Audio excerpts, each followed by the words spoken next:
நெக்ஸ்டன் நேர்கள் அனைவருக்கும் எனது இனிய வணக்கம். நான் உங்கள் வாழ்க நலமுடன் ஜோதிடர் டிஜே சுந்தரபாண்டி. இப்போ நம்ம என்ன பார்க்க போகிறோம் அப்படின்னா, பொதுவாகவே பார்த்திங்கன்னா நம்மளுடைய நவகிரகத்தில் சுப கிரகமான குரு பகவானை பற்றி பார்க்க போகிறோம். அப்போ நவகிரகங்கள்னு சொல்லி சொல்லும்போது பார்த்திங்கன்னா 2 கிரகங்கள் நிழல் கிரகங்கள், 7 கிரகங்களில் மிக ஒரு என்ன சொல்கிறேன்னா ஒரு சுபத்தன்மை கொண்ட கிரகம் அப்படின்னா நம்முடைய குரு பகவான் தான். ஸோ அப்படிப்பட்ட குரு பகவான் கிட்டத்தட்ட பார்த்திங்கன்னா காலச்சக்கரத்துக்கு 3ஆம் இடத்துல மிதுன ராசியில் இருக்கிற குரு பகவான் தற்போது இந்த ஜூன் மாதத்தில் 2026 கடக ராசியை நோக்கி பயணிக்கிறார். ஒவ்வொரு வருடமும் அவர் ஒரு ராசியிலேருந்து இன்னொரு ராசியை கடப்பார் அப்படிங்கிறது நிதர்சனமான உண்மை. சில நேரங்களில் பார்த்திங்கன்னா ஒரு ராசியிலேருந்து இன்னொரு ராசியை அதிசாரமாக முன்னோக்கி போவார், சில நேரங்களில் வக்ரமாக்கி பின்னோக்கி வருவார் அப்படிங்கிறது இயல்பு. ஆனால் ஒரு ராசியில் ஒரு வருடம் இருப்பார் அப்படிங்கிறது கணக்கு. ஸோ அப்படிப்பட்ட நிலையில் இந்த வருடம் மட்டும் என்ன விசேஷம், இந்த வருடம் மட்டும் ஏன் நம்ம குரு பயிற்சியை ரொம்ப அதிகமாக யோசிக்கும், அதிகமாக ஒரு எதிர்பார்ப்போடு பார்க்குறோம் அப்படின்னா, அதாவது குரு பகவான் எல்லா ராசிக்குள்ளேயும் நுழைவார், உண்மை. ஸோ அப்படிப்பட்ட குரு பகவான் தனக்கு பிடிச்ச வீடு, தனக்கு மிகவும் பிடித்த வீடான கடக ராசிக்குள்ளே தான் உச்சம் பெற்ற வீட்டுக்குள்ளே போகிறது தான் இந்த வருடத்தில் மிகப்பெரிய சிறப்பு. அதாவது ஒரு ராசியை விட்டு இன்னொரு ராசியை கடந்து வர ஒரு வருடம். அப்போ கடகராசிக்குள்ளே கிட்டத்தட்ட ஒரு 12 வருடத்துக்கு முன்னாடி வந்த குரு பகவான் தற்போது உள்ளே வரப்போகிறார். அப்படிங்கும்போது இந்த உச்சம் பெற்ற குரு உங்களுடைய லைஃப்பில் என்னென்ன மாற்றங்களை கொடுக்க போகிறார், என்னென்ன முன்னேற்றங்களை கொடுக்க போகிறார்னு சொல்லி பார்க்க போகிறோம். பொதுவாகவே பார்த்திங்கன்னா வருட கிரகங்கள் அப்படின்னு சொல்லி பார்க்கும்போது சனி பகவான், ராகேது பகவான், இந்த 2 கிரகங்களுடைய பெயர்ச்சினாலே நம்ம எல்லாருக்குமே ஒரு பதட்டம் வரும். சார் சனி பயிற்சி வருது சார், எதுவும் பிரச்சனை வந்துடுமா, ராகேது பயிற்சி வருதே ஏதாவது ப்ராப்ளங்களை சந்திப்போமோ அப்படிங்கிற ஒரு பதட்டத்தோடு பார்ப்போம். ஆனால் அந்த சுப கிரகமான குரு பகவான் மட்டும் பெயர்ச்சி ஆறான்னா எல்லாருக்கும் ஒரு சந்தோஷம். அப்பாடி செம, குரு வந்துட்டாரியா, நம்ம கவலையே பட தேவையில்லை அப்படின்னு சொல்லி நம்ம நினைக்கக்கூடிய அளவுக்கு அவர் நிறைய விஷயங்களில் மாற்றத்தை கொடுப்பார்.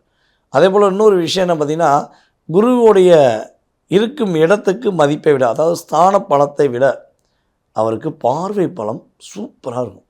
குரு பார்த்தால் கோடி நன்மைன்னு சொல்லுவோம், கேள்விப்பட்டிருக்கீங்களா?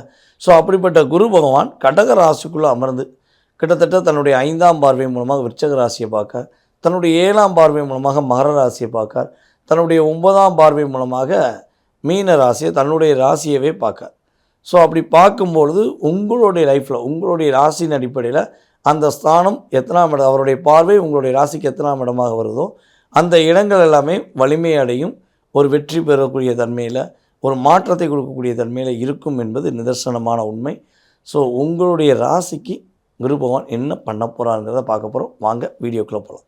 சிம்ம ராசி என்பவர்களுக்கு பல சிரமங்கள், பல போராட்டங்கள், பல சிக்கல்கள், பல குழப்பங்கள் எல்லாம் உங்கள் லைஃப்பில் நீங்கள் சந்திச்சுக்கிருக்கீங்க. கிட்டத்தட்ட சிம்ம ராசி அப்படின்னாலே வேகம், விவேகம், வெற்றி அப்படிங்கிற ஒரு தாரக மந்திரத்தை பயன்படுத்தக்கூடிய நபர்கள், எதுக்கும் துணிஞ்சவர்கள், தைரியம், தன்னம்பிக்கை உடைய நபர்கள் நீங்கள். ஆனால் இப்போ எங்கே போச்சு அந்த தைரியம், எங்கே போச்சு அந்த தன்னம்பிக்கை அப்படின்னா, உண்மையிலேயே கிட்டத்தட்ட ஒரு 3 வருட காலத்தில் நீங்கள் அப்படியே ஒரு என்ன சொல்லணும்னா ஒரு ராஜாவாக, ஒரு ராணியாக வாழ்ந்த வாழ்க்கை இப்போ காணும் அப்படின்னு தேட வேண்டிய சூழ்நிலை ஏற்பட்டது. சிம்ம சொப்பனமாக இருந்த நீங்கள் கேது கிட்டத்தட்ட 2025 மே மாதத்துலேருந்து மேக்சிமம் ஜூன் மாதத்துலேருந்து உள்ளே வந்ததுலேருந்தே உங்களுக்குள்ளே பல அழுத்தங்கள் ஏற்படுது, பல போராட்டங்கள் சந்திக்கிங்க. ஸோ இப்படிப்பட்ட நிலையில் இந்த குரு பகவான் உங்களுடைய ராசிக்கு 12ஆம் இடத்துக்கு உச்ச நிலையில் அமர்ந்து உங்களுடைய அத்தனை விதமான மகிழ்ச்சிகளையும் இனிமேல் உணர்வுபூர்வமாக அனுபவிக்கக்கூடிய அளவுக்கு செயல்படுத்த போகிறார். பிறருக்காக ஓடோடி உழைச்ச நீங்கள், பிறருடைய வாழ்க்கையில் ஏற்பட்ட கஷ்டத்தை போக்குன நீங்கள் இப்போ உங்களுடைய லைஃப்பில் உள்ள பிரச்சனைக்கு தீர்வு காண முடியாமல் கஷ்டப்படுறீங்க. அதுவும் நம்மளுடைய சிம்ம ராசி பூர நட்சத்திரக்காரங்க, நம்ம ஏற்கனவே வீடியோ சொன்ன மாதிரி தான், ஒரு 8 மாத காலமாக வாழ்க்கையில் எல்லா விதமான கஷ்டத்தையும் அனுபவிச்சிட்டிங்க, எல்லா விதமான துரோகத்தையும் அனுபவிச்சிட்டிங்க. ஒரே வீட்டுக்குள்ளே இருந்து கணவன் மனைவியாக வாழ்ந்த நீங்கள் இப்போ கணவன் ஒரு ரூமில் இருக்கார், நீங்கள் ஒரு ரூமில் இருக்கீங்க, உங்கள் மனைவி வேறு ரூமில் இருக்காங்க, நீங்கள் வேறு ரூமில் இருக்கீங்க. ஒரு ஒன்றுவோல ஒரு அந்யோன்யமாக வாழ முடியல, சிரித்து பேச முடியல, அப்படிங்கிற சூழ்நிலையில் தான் இப்போ கஷ்டப்படுகிறீங்க. ஸோ இந்த நிலையிலேருந்து ஒரு மாற்றம், ஒரு ஒரு உண்மையான உணர்வுபூர்வமான ஒரு அன்பு, உணர்வுபூர்வமான பாசம், உணர்வுபூர்வமான ஒரு காதல் ஏற்படக்கூடிய பாக்கியம் கிரக ரீதியாக ஏற்படப்போகுது. நம்மளுடைய சிம்மராசி அன்பர்களுக்கு உறுதியாக சொந்த வீடு வாங்கக்கூடிய அமைப்பு, சொந்தமாக வண்டி வாகனங்கள் வாங்கக்கூடிய அமைப்பு, எல்லா விஷயங்களும் சிறப்பாக குருவின் அருளால் உங்களுக்கு கிடைக்க போகுதுங்கிறது உண்மை. சில சிம்மராசிக்காரங்களாம் வீடு ஆல்ட்ரேஷன் பண்ணக்கூடிய வேலையெல்லாம் செய்யக்கூடிய சூழ்நிலை உறுதியாக உண்டு. கடன் பிரச்சனை ரொம்ப இருக்குங்க. இந்த கடன் பிரச்சனையில் என்னால் மீண்டு வர முடியல அப்படின்னு நினைக்கிற சிம்ம ராசிக்காரங்க உறுதியாக மீண்டு வருவீங்க. எவ்வளோ பெரிய கடன் பிரச்சனை இருந்தாலும் உங்களுக்கு மலை போல் உள்ள கடன் பிரச்சனை கடுகு போல் மாறக்கூடிய அளவுக்கு குருவுடைய பார்வை உங்களுக்கு சிறப்படைய போகுது அப்படிங்கிறது உண்மை. ஸோ அதே போல் பார்த்திங்கன்னா இன்னொரு அற்புதமான விஷயம் என்னென்னா, நீங்கள் மற்றவங்களுக்காக உதவி செஞ்சனால ஏற்பட்ட வம்பு வழக்கு கேஸு இதெல்லாம் உங்கள் மேலே சுமத்தின வீண் பலி அனைத்துமே உங்களுக்கு முறியடிக்கக்கூடிய ஒரு அற்புதமான காலகட்டம். சிம்ம ராசிக்காரங்க பிறருடைய சுமையை சுமந்தனால தான் இப்போ நிறைய பிரச்சனை சந்திக்கிங்க. அந்த நிலையிலேருந்து மாறப்போகிறீங்க. சனி பகவான் உங்களுடைய ராசிக்கு 2ஆம் வீடை பார்த்துக்கிட்டு இருக்கார். கொடுத்த வாக்கை காப்பாற்ற முடியல, ஒரு வார்த்தை எடுத்து சொல்ல முடியல. அதாவது தப்புனா அதை ஒரு என்ன சொல்லணும்னா நேர்படை பேசக்கூடிய நபர்கள் நீங்கள். தப்பு தான், நீ செஞ்ச தப்பு தான் ஓப்பன் டிக்ளேர் பண்ணக்கூடிய நீங்கள் இப்போ மனசுக்குள்ளே வச்சுக்கிருக்கீங்க. ஏன்னா அந்தளவுக்கு ஒரு வலி இருக்குது.